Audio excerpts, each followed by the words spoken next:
여러분 혹시 사채 써보신 적 있으신가요? 사채. 예. 예. 사채를 써보신 적 없으시길 바랍니다. 사채를 쓸 지경에 이른다는 것은 굉장히 심각한 상황이죠. 근데 사채 이자가 우리나라가 정한 비율이 최고 20%라고 해요. 그러니까 100만 원을 빌리면 이자만 20만 원인 거예요. 그러니까 사채를 빌릴 때 어떻게 사람들한테 돈을 주냐면 선이자 20% 떼고 80만 원만 준다는 거예요. 그런데 100만 원이 필요해서 100만 원을 빌리러 온 사람한테 선이자 20% 떼고 80만 원만 준다라는 것은 어려운 상황에 더 빠뜨리는 거죠. 근데 이 100만 원이 없어서 빌리는 사람이 과연 제대로 갚을 수 있을까요? 못 갚죠. 그러면 계속 연체 이자가 12%가 계속 붙는 거예요. 근데 이게 법적인 규정이지만 실제로 제가 검색해 보니까 보통 최저가 30%를 받는다고 합니다. 아주 심각하면 200%까지도 받는다고 하죠. 여러분 사채의 늪에 빠지면 벗어날 수가 없어요. 그래서 이 사채를 영어로 뭐라고 하냐면 loan sharking이라고 해요. sharking이 뭐냐면 이 상어 있죠? shark. 그래서 이 샤크가 무슨 뜻으로 쓰이냐면 약탈적인 행동, 속여서 빼앗는 행동. 그러니까 론 샤킹이 뭐냐면 상어처럼 이렇게 다니다가 빛의 더미에 확 물어서 그 사람의 삶을 뜯어먹는 거예요. 돈 잘못 빌리면 한순간에 벗어날 수 없는 사슬에 묶여서 결국 죽게 되는 거죠. 예수님 당시에도 이런 착취하는 상어 같은 존재들이 있었어요. 사람들을 물어 뜯어서 먹고 사는 존재들이 있어요. 어떤 사람이었을까요? 땅을 가진 사람들. 그리고 대부업을 하는 사람들. 그리고 세리, 세금 징수원들, 그리고 성전 상인들. 마지막 어떤 사람이 또 있었을까요? 바로 종교 지도자들이었어요.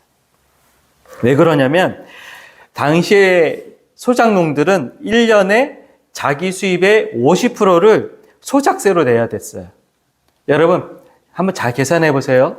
이번 연도에 100만 원을 벌었어요. 일단 50만 원은 내가 소작세로 내야 돼요. 그리고 25만 원은 헤롯 왕가에게 내는 세금을 내야 되고 10%는 로마세로 내야 되고 3%는 종교세, 그리고 12%는 뭐냐면 주민세. 다 합쳐 보셨나요? 그러면 딱 100%예요. 1년 내가 열심히 일해서 벌고 나면 세금 내면 아무것도 없어요. 그냥 일하면서 조금 먹고 생계만 유지한 거예요. 여기에 세금을 정당하게 내면 괜찮아요. 어떤 사람들이 있었을까요? 세리. 이런 사람들이 정당하게 세금을 받았을까요? 아니라는 거예요. 세리들은 자기가 징수한 세금의 일부를 가지고 먹고 또 살아야 돼요. 그러니까 어떻게 할까요? 더 많이 걷는 거예요. 더 많이 걷다 보니까 이 소작농들은 결국 어떻게 될까요? 대부업에 가서 돈을 빌리는 거예요. 세금 내려고 돈을 빌리는 거예요. 눈만 뜨면 계속해서 이자가 눈덩이처럼 커지는 현실. 그래서 예수님 시대에는 어떤 사람들이 많았냐면 자기가 소작농이었다가 더 안 되니까 결국 노예가 되는 사람들이 있는 거예요. 남자들은 노예가 되고 여자들은 어떤 사람이 될까요? 창기가 되는 거예요. 그래서 우리가 사복음서를 읽어보면 어떤 사람들이 자주 등장하죠? 창녀들이 많이 등장하는 거예요. 그게 바로 사회적 현실이었다는 거죠. 예수님 당시에 대다수는 현실의 삶은 가난한 자들이고 포로된 자들이고 그 어떤 희망도 볼 수 없는 눈먼 자들이었고 빛에 눌린 자들이었다는 거예요. 제가 자료를 찾아보니까 예수님 당시 유대인의 적게는 80%, 많게는 90%가 소작농이었다고 해요. 그건 나면 20%에서 10%는 다 누구였냐면 종교 지도자, 지주 또는 세리, 이런 로마의 권력에 빌붙어 사는 사람들, 이런 사람들이고 나머지는 다 조상들로부터 물려받은 땅을 다 잃어버린 사람들이라는 거예요. 근데 여러분 기억하시나요? 여호수아 넘어오고 나서 가나안 땅을 어떻게 했죠? 각 지파별로 공정하게 다 받았어요. 근데 그 이후에 계속해서 이런 잘못된 구조 안에서 땅을 다 빼앗기기 시작하는 거예요. 여러분 또한 노예라는 신분에 묶여있는 사람들의 꿈은 뭘까요? 내가 자유를 얻는 거예요. 해방을 얻는 거예요. 당시 로마 인구의 3분의 1이 노예라고 했답니다. 여러분, 빌레몬서가 어떤 이야기죠? 노예였다가 야반도주했던 오네시모라고 하는 사람이 너무 은혜롭게 사도 바울을 만난 거예요. 그래서 나는 노예였는데 도망쳤습니다. 근데 어떤 너희 주인이 누구였느냐 했더니 사도 바울이 아는 사람인 거예요. 단순히 아는 사람이 아니라 이미 그는 예수의 사람인 거예요. 그래서 그 오네시모를 위해서 편지를 써준 거예요. 이 사람을 용서해라. 그리고 이 사람을 그리스도 형제로 받아라. 그래서 그게 쓴 게 빌레몬서예요. 우리 성경에도 들어올 만큼 노예 이야기가 있는 거예요. 여러분, 주 116년에 살았던 로마의 농업학자 바로라는 사람이 이 당시 농업에 있어서 세 가지 필요한 도구를 얘기했어요. 첫 번째는 말하지도 못하고 움직이지도 못하는 도구가 있다. 가구, 농기구. 두 번째는 말을 하지 못하지만 움직이는 도구가 필요하다. 가축. 세 번째는 말을 할 줄 아는 도구가 필요하다. 노예. 이 당시 상황은, 노예라는 상황은 그냥 말할 줄 아는 도구로 취급받던 사람이었어요. 그런 이들에게 필요한 것은 사랑답게 인정받으며 자유인으로 하루라도 살아보는 게 그들의 꿈이에요. 이런 지옥 같은 현실의 상황에서 하나님이 내렸던 해결책이 있었어요. 특별히 유대인에게. 그것은 다른 것이 아니라 은혜의 해를 선포하라 하였었어요. 희년 또는 기쁨을 뜻하는 라틴어 단어 주빌레라고 하는데, 이 희년은 무엇이냐면 레위기 25장 9절에서 10절에 나오는데, 매 50년째가 되면 모든 빚을 다 탕감해 주는 거예요. 그리고 만약에 노예로 누군가 살고 있으면 그 사람을 보내주는 거예요. 이 날은 뭐냐면 모든 사람들에게 자유와 해방을 선언해 주는 거죠. 근데 사람에게만 아니라 땅도 휴지기를 주는 거예요. 땅도 그 한 해는 농사를 짓지 않아요. 그래서 이 희년이 되면은 제사장들이 특별하게 만든 사냥의 뿔로 만든 나팔로 속죄일에 나팔 뿔을 쫙 불어요. 부 하고 불면 어떻게 돼요? 노예인 사람들은 그날만 기다리는 거예요. 빛에 허덕이던 사람은 그날만 기다리는 거죠. 소작농으로 살았던 사람은 그 나팔 소리가 울리기만을 기다려요. 그래서 그날이 팡 울리면 어떻게 될까요? 해방이에요. 내게 자유가 오고 회복이 오고 기쁨이 와요. 그런데 여러분, 이 희년이 잘 지켜졌을까요? 성경 어디를 찾아봐도 이 희년을 선포하여 노예가 풀려났다. 이 희년의 나팔이 불어 사람들이 각각 자기 집으로 돌아갔다라는 구절이 한 번도 안 나와요. 여호수아, 사사기, 열왕기, 역대기 어디에도 희년이 선포되었다는 얘기가 없어요. 오히려 여러분 예레미야 34장 17절에 보면 이렇게 나와요. 너희가 각각 그 형제에게 자유를 선포하지 아니하였으므로 내가 너희를 칼과 기근과 전염병에 붙이리라. 이 말씀이 뭐냐면 너희는 희년을 한 번도 안 지켰다라는 거예요. 희년을 안 지켜서 너희가 이러한 벌을 받는다라는 게 예레미야의 선언이에요. 여러분, 부자와 지배층은 땅과 부를 독점하기를 원하지 결코 되돌려주기를 원치 않아요. 부자와 지배층은 자신들이 지금의 삶에서 단 1cm라도 떨어지는 걸 원치 않아요. 계속해서 가난의 늪에 빠진 이들을 더 가난해지기만을 원해요. 이것이 바로 이 죄악에 묻은 현실이라는 거죠. 여러분, 신명기 15장 4절에 하나님이 분명하게 이스라엘 백성에게 이렇게 말씀하셨어요. 너희 중에 가난한 자가 없게 하라. 너희 중에 가난한 자가 없게 하라. 이 말씀이 딱 한 번 실현이 됐어요. 언제 실현될까요? 사도행전 2장에. 초대 교회가 세워지고 공동체가 이루어질 때 그렇게 얘기하죠. 모든 사람들이 서로 물건을 통용하고 서로의 필요를 각기 공급해주며, 이 신명기 15장 4절의 말씀이 오순절 마가다락방 이후 초대교회가 생긴 이후에 처음 한번 딱 이루어졌어요. 하나님의 말씀보다 더 강력하게 신년은 지켜지지 않았다라는 것입니다. 나중에 탈무드는 이렇게 얘기해요. 희년에 대해서 희년은 이상적 율법으로만 존재하지 현실에서는 적용 불가한 법칙이다. 그래서 부연하는 게 뭐냐면 이스라엘 12지파가 모든 땅을 다시 소유할 때만 가능하다. 그러니까 이 사문화되는 거예요. 지킬 수 없는 법. 그런데 오늘 우리가 함께 읽은 말씀은 어떡하죠? 예수님이 다시 그 기쁨의 해, 은혜를 선포하실 뿐만 아니라 21절에 오늘 이 글이 오늘 이 너에게 응하였다라고 선언하셨어요. 우리 주보에 넣어드린 오늘 본문 해설지에서 보시면 알겠지만 오늘이라는 것은 헬라어로 단순히 오늘이 아니라 지금 이 순간이라는 거예요. 지금 이 순간에 희년의 기쁨이 이루어졌다라고 예수님이 선포하셨어요. 그런데 여러분 현실적으로 봅시다. 여러분이 그 당시에 소장농이에요. 여러분이 그 당시에 노예예요. 예수님이 이 말씀을 딱 선언했을 때 내가 그걸 딱 들었어요.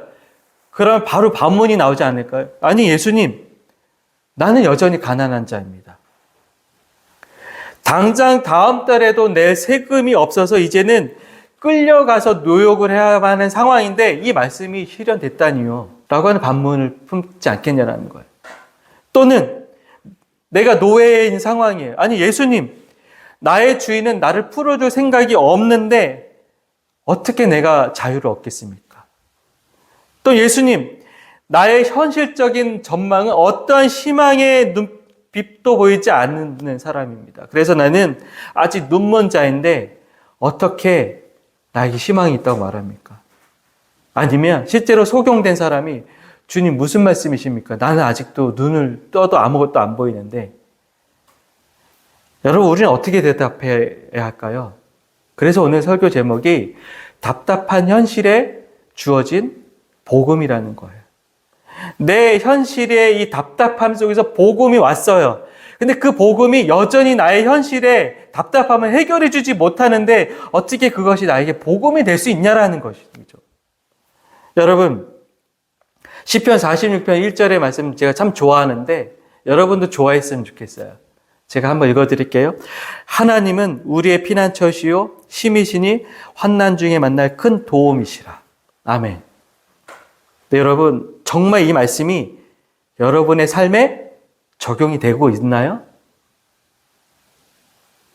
하나님이 정말 여러분의 피난처이시고 여러분의 힘이시고 환난 중에 만나는 큰 도움이신가요?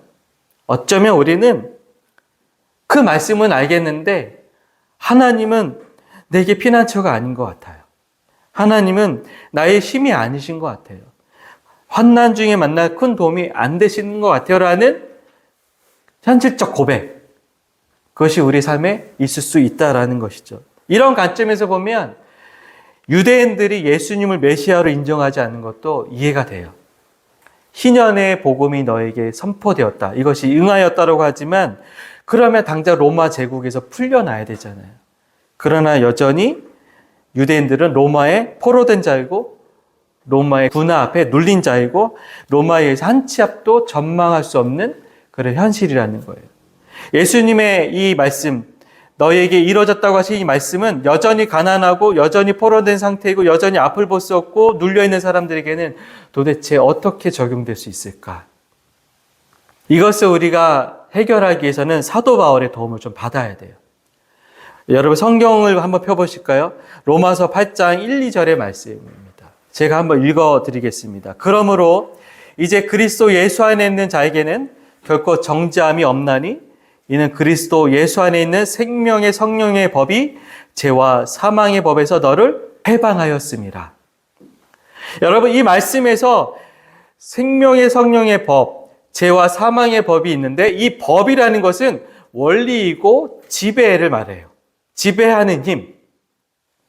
즉 우리가 살아가는 이 현실에는 두 가지 법이 있다고 사도 바울이 얘기하는 거예요. 첫 번째 법은 죄와 사망의 법이고 또 다른 법은 생명의 성령의 법이 있다라고 얘기하는 거예요. 우리는 이 두 가지 법에서 살고 있는 거죠. 먼저 죄와 사망의 법이 무엇일까요? 그것은 다른 것이 아니라 승자 독식, 적자 생존의 법이에요. 여러분 회사를 다니고 어떤 일을 하고 우리가 이 현실을 살아가면서 필요한데 절대적으로 필요한 게 뭘까요? 돈이 절대적으로 필요합니다. 여러분, 이 세상은 우리에게 돈을 벌어야만 산다라는 게 법이에요. 성공해야만 한다라는 게 이 세상에 지배하는 원리이고 법이에요. 그래서 그 사람이 죽든 말든 상관하지 마. 원래 세상은 무정한 곳이야. 필요하면 거짓말도 해. 사기도 쳐. 당하는 놈이 바보야. 죽고 나서 천국 가면 뭐해? 지금 잘 먹고 잘 사는 게 최고지. 그러니 성공해. 그러니 내 이기심을 채워. 그러기 위해서 눈이 뻘개지도록 잠도 안 자고 일해야만 해. 라는 게 우리가 살아가는 현실적 지배의 원리고 이 세상의 법이에요. 근데 그 법대로 살아가면 결국엔 우리가 어떤 결과를 맞이하느냐? 사도 바울이 얘기하는 거예요. 사망의 법을 만난다라는 거죠. 우리에게 주어진 세상의 원리와 지배하는 힘은 결국 죽음을 우리에게 가져다주는 힘이에요. 돈을 많이 버는 거 되게 중요합니다. 세상에서 성공하는 거 중요해요. 그리고 나서 맞이하는 건 결국 죽음. 이보다 허무한 인생은 없다라는 거예요. 그런데 우리에게 새로운 법이 주어졌다라고 사도 바울이 설명해 주는데 어떤 법일까요? 바로 생명의 성령의 법이 우리에게 주어졌습니다라는 거예요. 여기서 한 발 좀 들어가면 생명을 뜻하는 헬라어가 두 가지가 있어요. 하나는 우리가 잘 알고 있는 바이오라고 하는 영어 단어의 어근이 되는 비오스라는 단어가 있어요. 이것은 정말 그냥 일반적인 생물이에요. 생명. 그냥 우리가 숨 쉬는 거. 그걸 그냥 비오스라고 해요. 그래서 예수님이 이런 말씀하시죠. 누가복음 8장 14절에서 이 세상의 염려와 재물과 향락과 생활의 염려에 막혀서 믿음을 다 잃어버린 자. 그 생활, 그냥 살아가는 거. 그게 비오스예요. 근데 사도 바울이 말한 이 생명은 조회라고 하는 단어를 썼어요. 조회는 단순히 살아있는 것이 아니라 하나님과 연결된 생명. 그래서 영생의 가능성을 이미 갖고 있는 그 생명. 육체적으로 죽지만 다시 부활할 수 있는 그 생명의 힘이 주어진 것. 그게 바로 조회예요. 그래서 예수님이 이렇게 얘기하시죠. 요한복음 14장 6절에 내가 곧 길이요 진리요 생명이니 할 때 이 생명이 바로 조회예요. 그래서 사도 바울이 로마서 8장에서 1, 2절에서 우리에게 얘기하는 건 저와 우리와 여러분 모두에게는 죽음의 그 생명은 사라졌고 생명의 성령의 법, 즉 하나님과 연결된 그 생명이 우리에게 주어졌다라고 선언해 주는 거예요. 즉 우리가 살아가는 현실 속에서는 두 가지 법이 있다. 죽음의 법과 생명의 법이 있다. 근데 우리 예수 믿는 사람들이 이미 생명의 법으로 이어졌다라고 얘기해 주는 거예요. 그러기 위해서 그 생명의 성령의 법을 우리에게 주시기 위해서 예수님이 먼저 하셔야만 하는 일이 있어요. 무엇일까요? 그가 먼저 가난한 자가 되셔야 돼요. 그리고 그가 먼저 가장 포로된 자가 돼야 되고 가장 눈먼 자가 되고 가장 눌린 자가 되는 거예요. 그거 어디서 하셨을까요? 바로 십자가에서 하셨다라는 거예요. 여러분, 십자가는 가장 극심한 고통 속에서도 아무리 찾아도 응답하지 않는 그 하나님의 만난 자리였었어요. 가난하다는 것은 경제적으로 내가 돈이 없음만을 뜻하는 것이 아니라 어떤 희망도 없는 상태, 어떠한 하나님의 응답이나 은혜도 없는 그 상태, 즉 하나님을 향한 절규를 토해도 하나님이 대답하지 아니하시는 그런 상태가 바로 가난한 상태라는 거예요. 예수님이 십자가에서 어떤 고백을 하시죠? 어찌하여 나를 버리셨나이까? 이 절규 가운데 하나님은 침묵하셨어요. 하나님의 침묵이라는 그 극단적인 가난함, 그게 바로 예수님 만나셨던 가난함이었어요. 또 예수님은 십자가에서 포로된 자가 되었어요. 어떻게 포로가 되었을까요? 바로 못 박히셨다라는 거예요. 못을 박혔다라는 것은 도망칠 수 없고 풀어줄 사람도 없고 고스란히 그 고통을 맞이해야만 하는 그 상태, 그게 바로 포로된 상태라는 거죠. 또 예수님은 십자가에서 눈먼 자가 되셨어요. 어떻게 눈먼 자가 되셨을까요? 탐욕과 권력의 눈먼 자들에 의해서 십자가 올라가게 된 그 예수님은 이제는 눈을 뜰 수 없는 그 고통의 몸부림에 괴로워하셨다는 거예요. 마지막에 어떻게 눌린 자가 되셨을까요? 누가복음 12장 50절에 예수님이 이렇게 말씀하셨습니다. 나는 받을 세례가 있으니 그것이 이루어지기까지 나의 마음이 눌리느니라. 이 눌린다라는 것은 뭐냐면 지금이라도 내가 혼절해서 기절할 만큼 마음이 심적으로 굉장히 눌려버리는 상황인데 예수님이 왜 그런 얘기 하셨냐면 나에게 받을 세례가 있다. 그것은 바로 십자가의 고난과 죽음이라는 세례이다. 근데 내가 그것을 받을 생각이 내 마음이 나도 눌린다라고 얘기하셨다라는 거예요. 예수님은 마음 깊이까지 압박감과 괴로움의 시간을 지났다라는 거죠. 이런 예수님의 십자가의 고난을 통해서 우리에게 주어진 것이 바로 생명의 법이고 우리에게는 결코 정죄함이나 사망도 없이 오직 영광과 부활의 소망이 주어졌다라는 것이죠. 그렇기 때문에 잠시 이 불완전하고 탐욕이 넘실거리는 세상에서 나는 여전히 경제적으로 가난하고 포로되고 눈멀고 눌린 사람을 살지만 이 잠깐의 너머의 세계, 이 잠깐의 세계를 넘어서는 더 영원한 세계에서는 우리에게 이미 자유와 기쁨이 주어졌다라는 것이 우리에게 주어진 현실적 복음의 이유라는 거예요. 만약 이러한 신앙의 깊이까지 들어오지 못한다면 우리는 늘 하나님 앞에 이런 얘기를 할 거예요. 하나님, 언제 나에게 돈을 주셨습니까? 하나님이 언제 나에게 병든 나의 눈을 고쳐주셨습니까? 하나님이 언제 이 지긋지긋한 현실의 삶에서 이 형편없는 가정과 노예 같은 현실에서 벗어나게 해주셨습니까? 라는 탄식만 하게 되는 거예요. 여러분, 신앙은 단순히 현실적인 문제만 해결하는 것이 아니에요. 현실을 넘어서는 저 너머의 세계까지도 보게 만드는 게 신앙이 우리에게 요구하는 것이고 끌고 가는 거예요. 만약에 그 너머의 세계까지 보지 못하고 현실적으로만 본다면 우리는 하나님 앞에 계속해서 어떠한 신앙을 갖게 될까요? 기복적인 신앙을 갖게 되는 거예요. 하나님 나에게 이거 주시면 믿겠습니다. 이거 주시면 어떻게 하겠습니다. 네, 여러분, 우리가 성경을 읽어보면서 알겠지만 여전히 가난한 중에도 여전히 병든 중에도 여전히 노예인 상태에도 여전히 눌려있는 상태에도 성경의 모든 사람들은 무엇을 고백했을까요? 여호와는 나의 힘이시니 내가 그를 기뻐하나이다. 왜일까요? 지금의 현실의 당장의 삶이 전부가 아니다. 이것을 넘어서는 더 영원한 은혜와 더 영원한 세계가 나에게 있음을 내가 안다라는 그 고백으로 현실의 삶의 이야기들을 풀어나가고 극복해 나가고 견뎌나갔다라는 거예요. 사도 바울도 보세요. 내가 죽을 만큼 매를 맞았다. 내가 혼절했다. 내가 곧 죽는 줄 알았다. 그러나 나는 하나님을 기뻐했다. 그러나 나는 하나님을 전하였다. 여러분, 히브리서 11장 한번 보실래요? 고난받은 우리의 믿음의 선진들의 이야기가 쫙 나와요.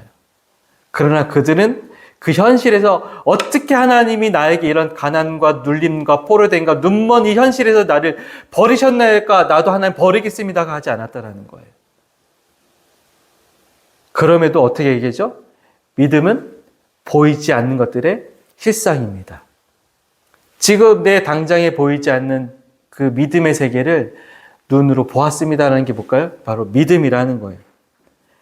물론 하나님은 우리에게 현실적인 문제를 해결해 주시는 분이세요. 예수님 우리에게 이렇게 기도하라고 하셨죠. 너희의 일용할 양식을 구하라. 그러면 하나님께서 그 양식을 주실 거라고 기도하셨어요. 저도 삶에 필요한 경제적인 문제들, 내 삶에 눌려있는 문제들, 내 삶에 어떻게 얽히고 섞여서 내가 어떻게 할 수 있는 문제들을 향해서 하나님께 계속 기도합니다. 하나님 도와주십시오. 하나님 공급자가 되어주십시오. 그런데 그 기도가 당장 응답되지 않는다고 해서 하나님 안 계십니다라고 말하지 않죠. 이렇게 얘기하죠. 안 주신 것도 은혜가 되게 하여 주시옵소서. 이 기도가 응답되지 않은 것이 오히려 은혜가 되게 하여 주시옵소서. 그러나 나는 여전히 하나님이 나에게 영원한 저 세계 가운데 나를 부르셨음을 내가 믿습니다. 그게 진정한 희년이고 기쁨이고 자유라는 것이에요. 예수님이 우리에게 주시려는 것은 본질적인 것은 돈도 아니고 명예도 아닙니다. 오히려 생명의 성령의 법, 생명의 성령의 은혜를 우리에게 주셨다라는 거죠. 저는 이 설교를 준비하면서 문득 이런 궁금증이 생겨났어요.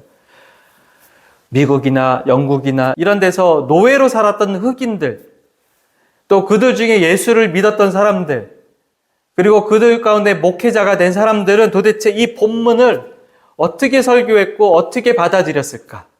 라는 궁금증이 생겨났어요. 내 백인 주인으로부터 내가 복음을 듣긴 했어요. 근데 내 백인 주인을 보니 나를 풀어줄 생각은 없어요. 나는 여전히 흑인이고 여전히 노예인 상황에서 이 말씀을 내가 어떻게 이해할 수 있을까? 라는 걸 막 찾아봤어요. 근데 그 중에 저에게 너무 감격스러운 게 하나 있었습니다. 흑인 노예들이 불렀던 찬양이 하나 있다고 합니다. Go down Moses. Go down Moses라는 이 찬양인데 이 본문을 묵상하면서 이 찬양을 불렀다는 거예요. 그 찬양의 가사 중에 하나가 뭐냐면 Let my people go. 나의 백성을 가게 하라. 흑인 이 노예들이 이 찬양을 Let my people go라는 이 찬양을 막 부르면서 가사 중에 부르면서 지금 당장은 내가 노예이지만 그러나 조만간 하나님 나라에서 나는 더 이상 노예는 아니다. 이 현실의 악함, 이 현실의 제약됨이 여전히 나를 노예로 만들었고 여전히 나에게 차별을 만들고 여전히 나에게 채찍질을 가하지만 그러나 하나님이 우리에게 말씀하신다. Let my people go.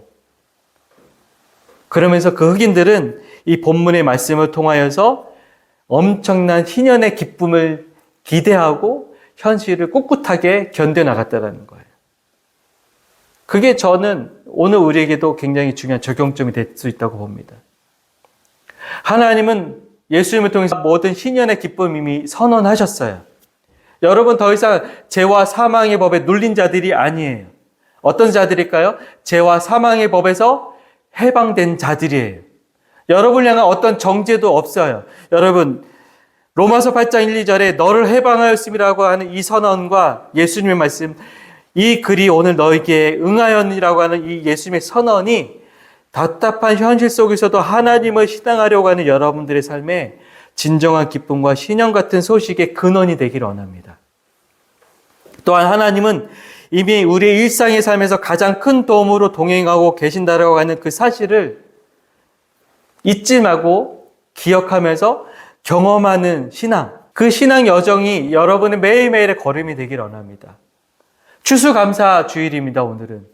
동시에 오늘 말씀을 통해서 우리에게는 이미 누구도 부정할 수 없고 누구도 빼앗아 갈 수 없는 신년의 기쁨의 소식이 저와 여러분에게 지금 이 순간에 이루어졌음을 고백하는 그런 신앙이 되시기를 빕니다. 기도하겠습니다. 하나님, 주님은 이 땅에 오셔서 가난한 자들, 또한 노예처럼 포로된 자들, 또 눈먼 자들, 또 눌린 자들을 향하여서 너희들에게는 이미 그 모든 눌림과 가난과 눈먼이 다 사라졌고 너희에게는 이미 자유와 기쁨이 주어졌다고 선언하셨습니다. 그러나 우리의 현실의 삶은 여전히 가난하고 여전히 눌려있고 여전히 눈먼 상태일 때가 있습니다. 우리가 바라보는 것은 지금이 아니라 지금 이후에 우리에게 펼쳐질 그 놀랍고 아름다운 하나님 나라의 세계가 우리에게 주어졌음을 믿음으로 봅니다. 그 믿음으로 보는 그 현실을 보며 오늘의 현실을 살아갈 수 있도록 도와주시옵소서. 예수님의 이름으로 기도합니다. 아멘.